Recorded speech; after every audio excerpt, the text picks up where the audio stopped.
Assalamualaikum warahmatullahi wabarakatuh. Perkenalkan, nama saya Sena Alur Afani, NPM 20150510061 dari jurusan Teknik Geofisika. Di sini, saya akan menjelaskan materi tentang Pancasila sebagai sistem filsafat.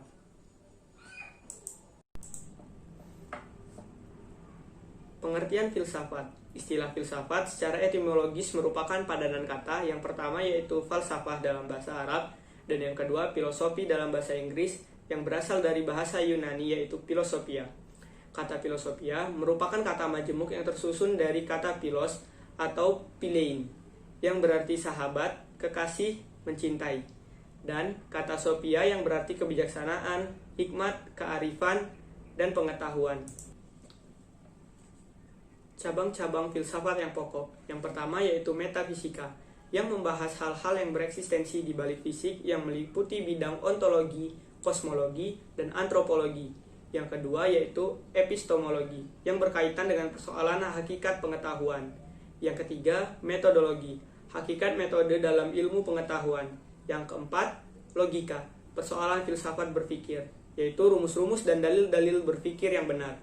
Yang kelima, etika, moralitas, tingkah laku manusia. Yang keenam, estetika, persoalan hakikat keindahan. Pengertian filsafat Pancasila. Filsafat Pancasila dapat didefinisikan secara ringkas sebagai refleksi kritis dan rasional tentang Pancasila sebagai dasar dan kenyataan budaya bangsa, dengan tujuan untuk mendapatkan pokok-pokok pengertiannya yang mendasar dan menyeluruh. Pancasila dikatakan sebagai filsafat karena Pancasila merupakan hasil perenungan jiwa yang mendalam yang dilakukan oleh the founding father kita, yang dituangkan dalam suatu sistem. Filsafat Pancasila memberi pengetahuan dan pengertian ilmiah yaitu tentang hakikat dari Pancasila. Pancasila sebagai filsafat mengandung pandangan, nilai, dan pemikiran yang dapat menjadi substansi dan isi pembentukan ideologi Pancasila. Pancasila sebagai suatu sistem filsafat. Pancasila sebagai sistem filsafat dapat dilakukan dengan cara deduktif dan induktif. Cara deduktif yaitu dengan mencari hakikat Pancasila serta menganalisis dan menyusunnya secara sistematis menjadi keutuhan pandangan yang komprehensif.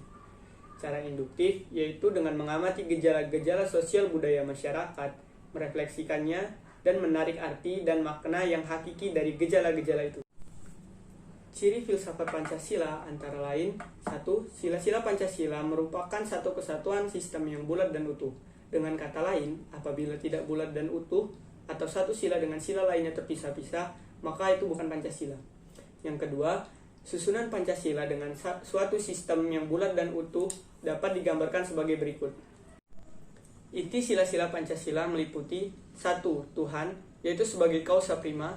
2. Manusia, yaitu makhluk individu dan makhluk sosial. 3. Satu, yaitu kesatuan yang memiliki kepribadian sendiri. 4. Rakyat, yaitu unsur mutlak negara harus bekerja sama gotong royong. Yang kelima, adil, yaitu memberi keadilan kepada diri sendiri dan orang lain yang menjadi haknya. Membahas Pancasila sebagai filsafat berarti mengungkapkan konsep-konsep kebenaran Pancasila yang bukan saja ditujukan pada bangsa Indonesia, melainkan juga bagi manusia pada umumnya. Wawasan filsafat meliputi bidang atau aspek penyelidikan ontologi, epistemologi, dan aksiologi. Ketiga bidang tersebut dapat dianggap mencakup kesemestaan. Demikian video singkat dari saya. Terima kasih atas perhatiannya.